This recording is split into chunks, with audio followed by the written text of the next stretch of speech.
Amém. Uma tarde quente, né? Muito quente, graças a Deus. Nós estamos aqui meditando na palavra do Senhor. Deus colocou no meu coração nessa tarde para compartilhar com vocês sobre gratidão. Deus tem falado muito ao meu coração sobre esse tema. Eu tenho conversado muito com os meus filhos, com a minha esposa, mas muito mais do que com eles, com o meu coração. Tem sido um tempo de aprendizado. Naturalmente nós somos ingratos. Eu e minha esposa trabalhamos com casais, e quando você conversa com os pais, a maior reclamação dos pais em relação aos filhos é que os filhos são ingratos. Nada está bom para os filhos, tudo que o pai faz é pouco. Você vai conversar com os filhos, eles dizem: pastor, meu pai, nada está bom para o meu pai, tudo que eu faço para o meu pai é pouco, as notas que eu tiro são poucas.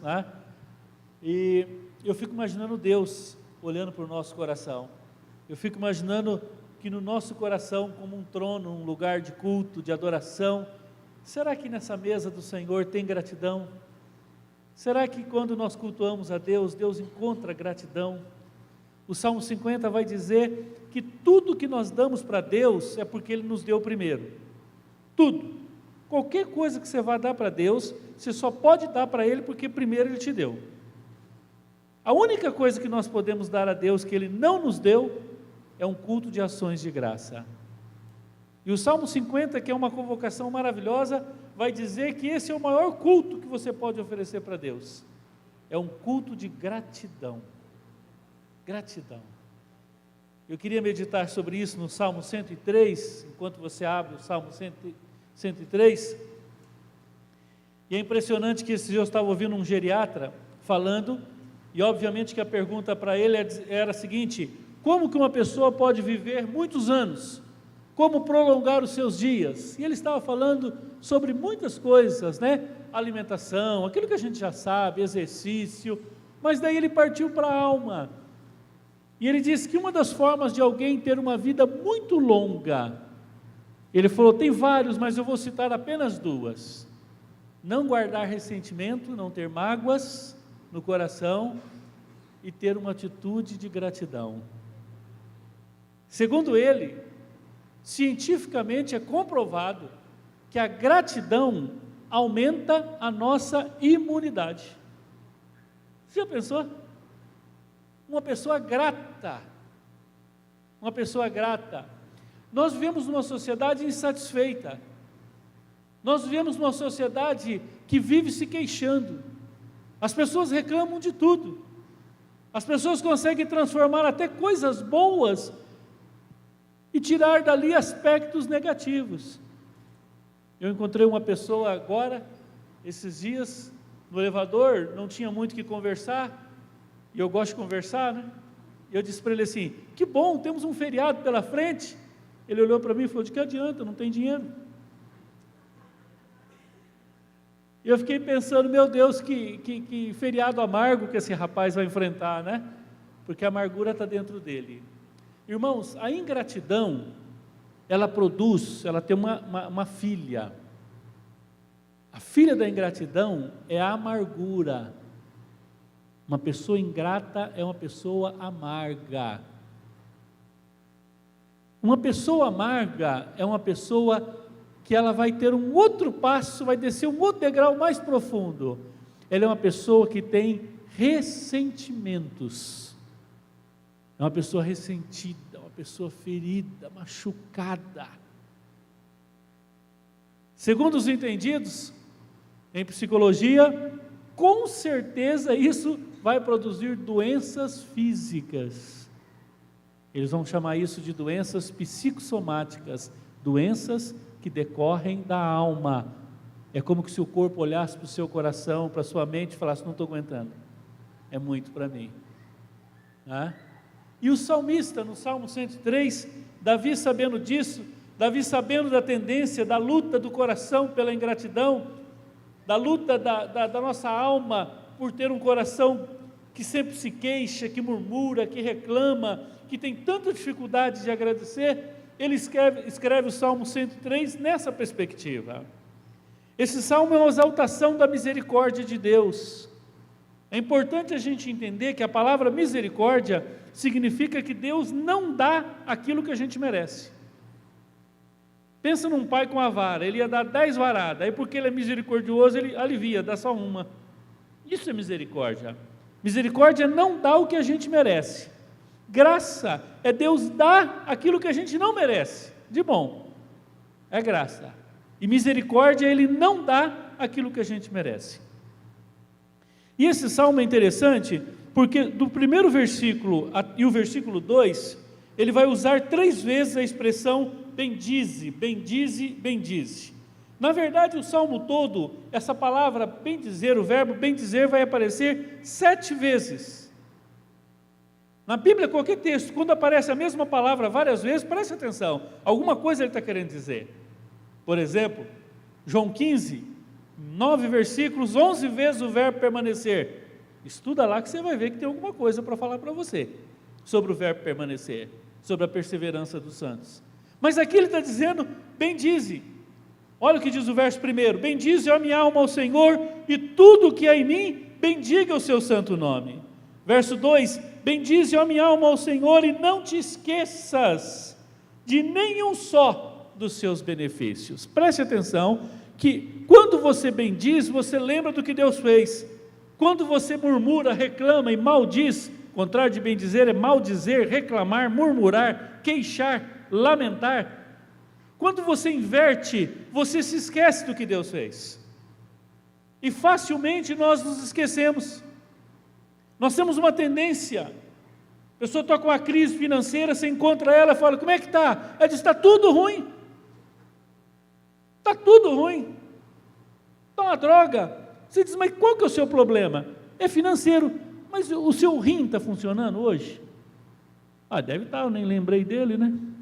O seu pâncreas está funcionando? Os seus olhos, seus ouvidos,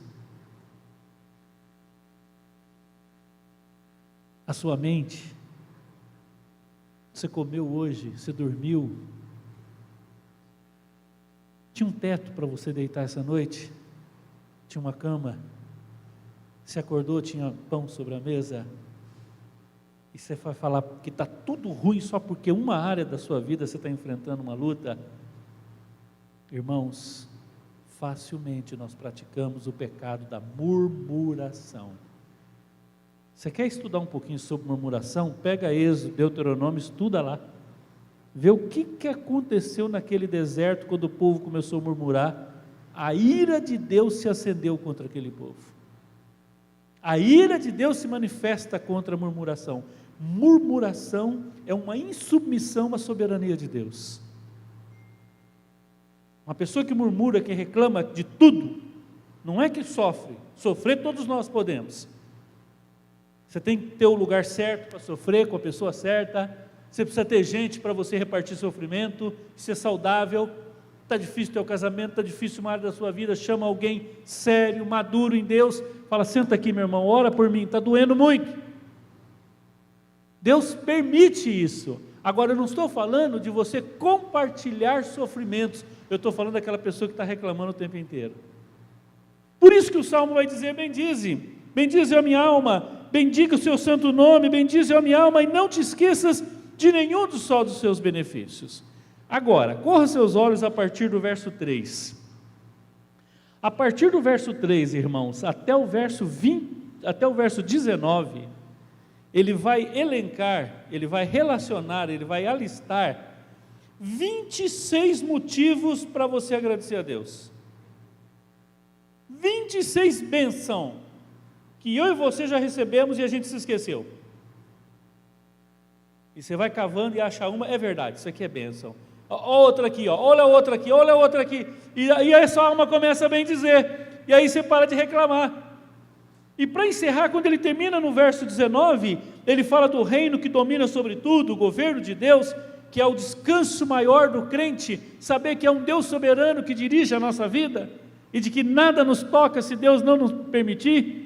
Quando ele entra no verso 20, ele para de falar das bênçãos e volta para a alma e diz, bendizei ao Senhor todos os seus anjos valorosos em poder, que executais as suas ordens e lhe obedeceis a palavra. 21, bendizei ao Senhor todos os seus exércitos, vós ministros seus que fazeis a sua vontade. 22, bendizei ao Senhor, vós todas as suas obras, em todos os lugares do seu domínio. E ele termina exatamente como ele começa o salmo. Ele abre o paletó assim, abre a blusa, olha lá dentro do coração dele e diz: ô alma, e você? Você vai continuar reclamando? Bendize a minha alma ao Senhor. Alma, fala bem de Deus. Alma, para de reclamar. Alma, glorifica, adora, reconhece quem é Deus. Irmãos, esse salmo é um convite a um culto de gratidão. É muito difícil o diabo conseguir provocar tentações em uma pessoa grata. É muito difícil. É muito difícil o nosso coração ceder à tentação de pecado se nós temos um coração grato. Se você é grato à sua esposa, grato ao seu marido, grato aos filhos, grato a Deus, grato pelo salário que tem, grato pela casa que tem. Irmãos, nós facilmente somos murmuradores, nada está bom. Esses dias eu fiquei impressionado, uma família cristã construiu uma casa magnífica, uma casa linda, linda, linda, gastaram uma fortuna, depois mobiliou tudo, gastaram dinheiro enorme. E eu e a Vera fomos visitá-los, eles pediram para a gente fazer um culto lá de ações de graça, fomos mais cedo, e entramos para aquela casa, e desde o portão, a gente ia falando alguma coisa, a gente dizia: mas que sala linda, a mulher falava, mas ficou pequena. Aí eu dizia: mas olha que cozinha esplêndida, marido, mas gastou muito. Mas olha que quarto gostoso, não tem ventilação.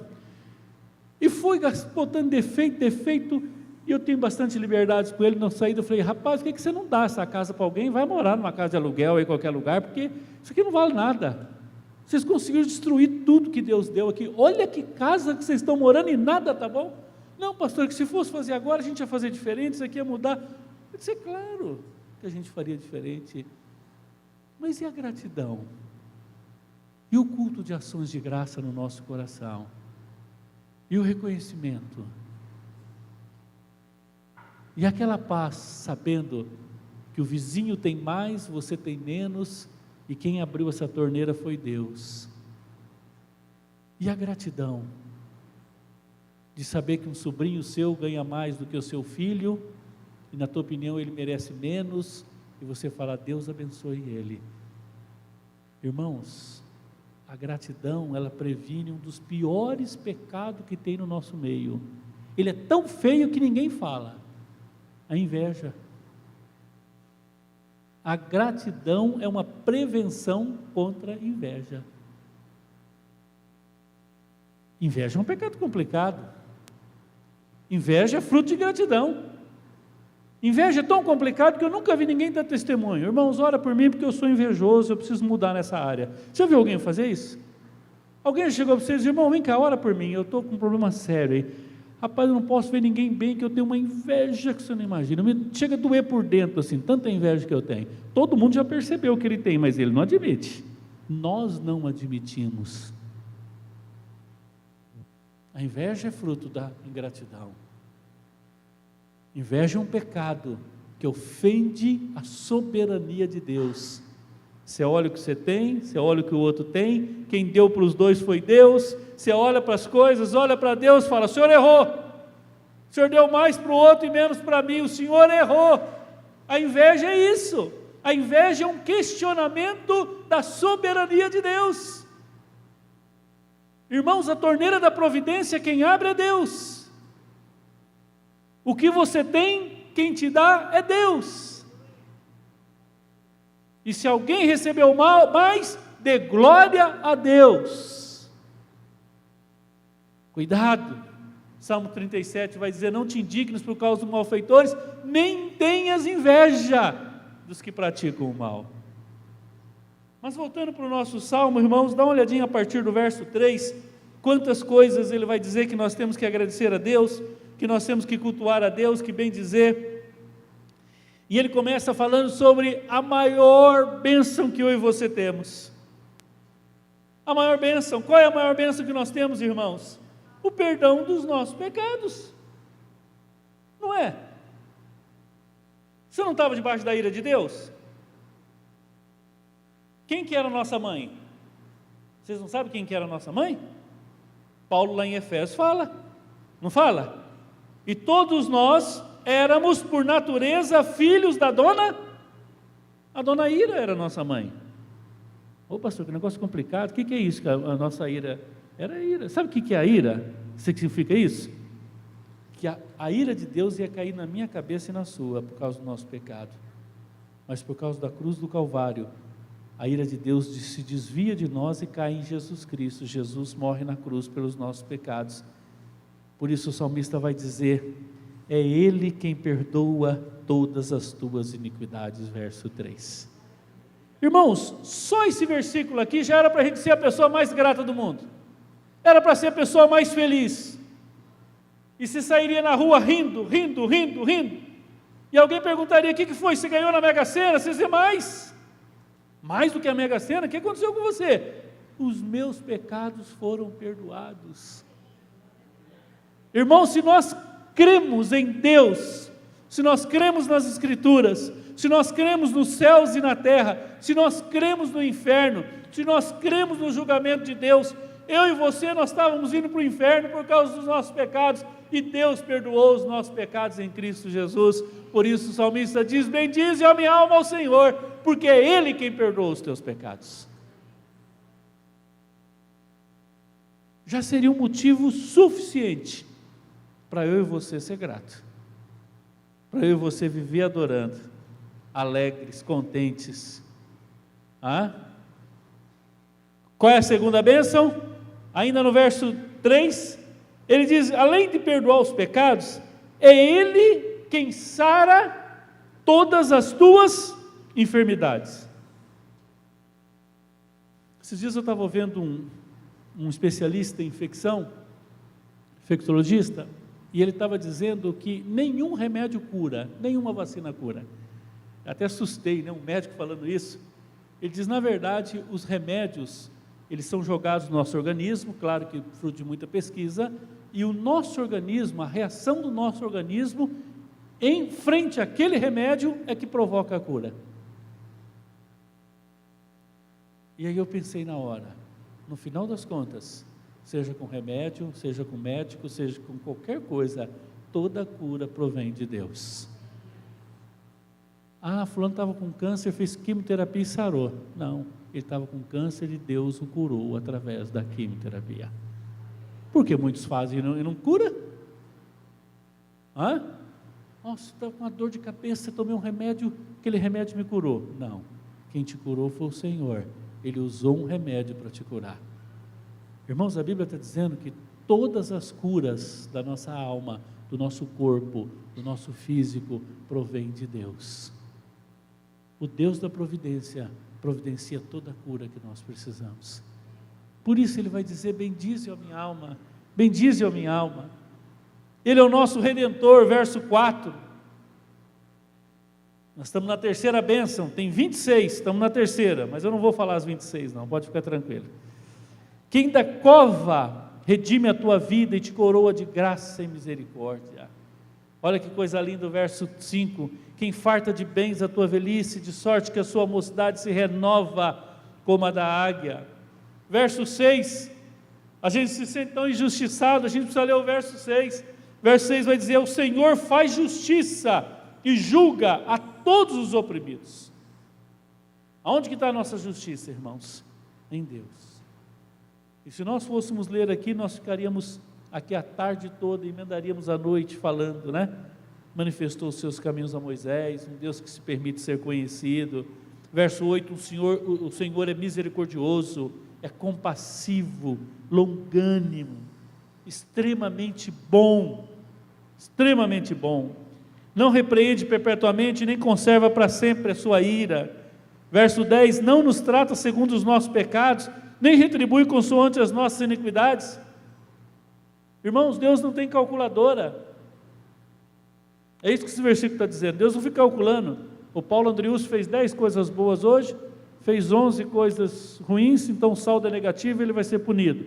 Hoje ele fez 5 boas, 4 erradas, sobrou 1, ele vai ter uma bênção. Irmãos, se Deus fosse usar justiça com a gente, todos nós seríamos destruídos.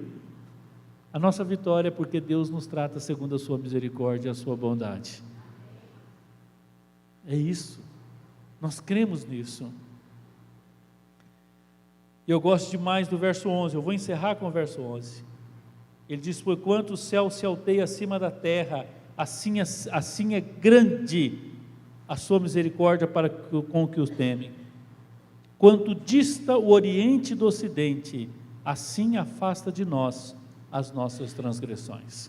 Eu quero terminar com esse ponto porque ele é fundamental. Sabe o que Deus faz com a gente? O que a gente não consegue fazer com os outros. Deus separa o que nós somos do que nós fazemos. Deus odeia o pecado, mas Deus ama o pecador. Deus consegue separar. Ele olha para a minha vida e ele fala: o Paulo Andrius é uma coisa, os pecados dele é outra. Nós não. Vou dar um exemplo. O pastor Giovanni é meu amigo, a gente está junto, tem um ótimo relacionamento. A hora que ele pisar na bola comigo, se eu pisar na bola com ele, eu jogo ele fora com erro e tudo. Você me pergunta: pastor, cadê o pastor Giovanni? Vocês andavam tão juntos? Ih, que decepção. Pisou na bola comigo e acabou. Não quero nunca mais vê-lo na frente. A gente joga a pessoa e o erro fora. É como uma mãe que vai dar banho numa criança que está suja. Ela põe uma água, e quando ela põe a criança toda suja, lá suja a água, ela olha aquela cena, ela pega a bacia e joga a criança e a água tudo fora. Não, a mãe não faz isso. A mãe lava a criança, tira, troca aquela água, põe outra, troca até ficar limpinha, e a criança ela depois seca, beija, abraça, fica pertinho, dá carinho, aquece. Irmãos, Deus faz isso conosco. Ele separa, Ele distancia o nosso erro de nós. Você erra, Deus fala. Se a gente pensa, agora Deus vai me arrebentar. Não, se você se arrepender, Ele vai te perdoar, e vai te purificar de toda injustiça, e você vai ficar novo de novo. Nós não. Nós gostamos de alguém até essa pessoa errar com a gente. Quando erra com a gente pega ela, o erro, e joga fora. Nós não separamos os erros das pessoas. Nós que trabalhamos muito com casamento, isso é a coisa mais comum no casamento. Por isso que os sentimentos dentro do casamento é assim: de manhã ama, à tarde odeia, de noite ama, depois odeia de novo, quer ver perto, não quer ver nem na frente, quer mandar para longe, quer trazer para perto, porque nós agimos assim. Fez bem para a gente, vem para cá. Fez mal, vai para lá. Já pensou se Deus fizesse assim conosco, irmãos? É por isso que o salmista está dizendo: agradeça a maneira como Deus te trata. Deus separa o teu pecado de você. E quando você erra, Ele não passa a mão na tua cabeça, Ele te disciplina, você colhe os erros do seu pecado, todo pecado tem consequência, mas Ele não joga você fora porque você errou. Ele separa você da sua transgressão. Por isso que o salmista vai dizer muitos motivos para você agradecer ao Senhor, e você louvar o Senhor, e você ter um coração grato. Verso 13 vai dizer que Ele é um pai que se compadece do filho. Assim é o Senhor que se compadece de cada um de nós. E aí eu lembro de Mateus que diz: se vós que sois maus sabeis fazer isso, imagina Deus. Imagina Deus. Aleluia. A misericórdia do Senhor, verso 17, é de eternidade a eternidade sobre os que o temem, e a sua justiça sobre os filhos dos filhos. Louvado seja Deus.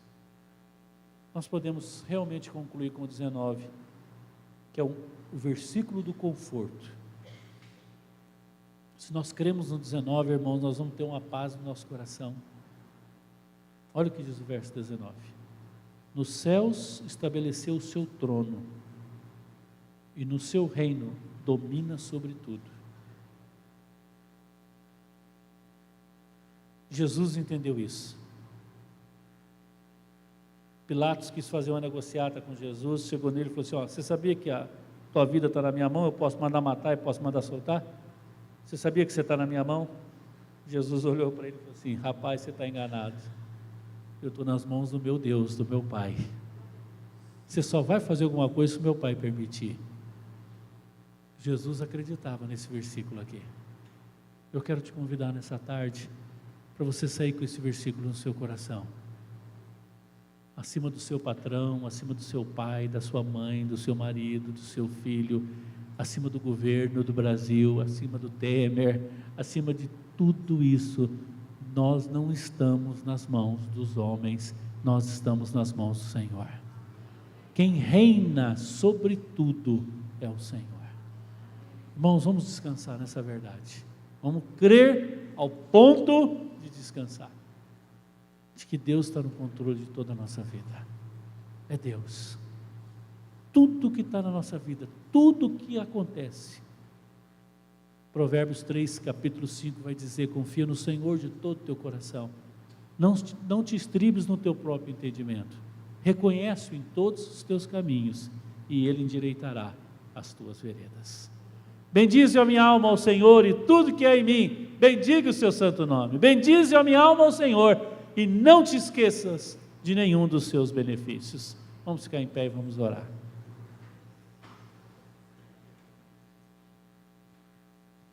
Bendiza ao Senhor aí onde você está.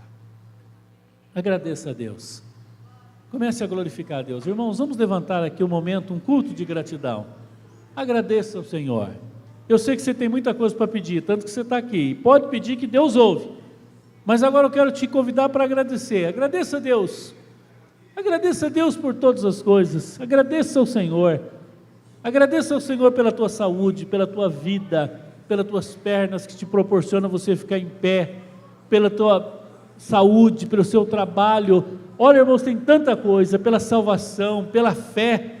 Quantas pessoas não creem, e você só está crendo porque o Espírito Santo de Deus depositou essa fé no teu coração. Agradeça ao Senhor. Aleluia. Pai, nós te agradecemos, nós te adoramos, nós bendizemos o teu nome. Tu és o nosso Deus, tu és o único Deus, Criador dos céus e da terra. Por isso, no nosso coração agora, há uma palavra de gratidão. Muito obrigado, Senhor. Muito obrigado. Glória ao seu nome. Toda honra, toda glória seja dada a ti.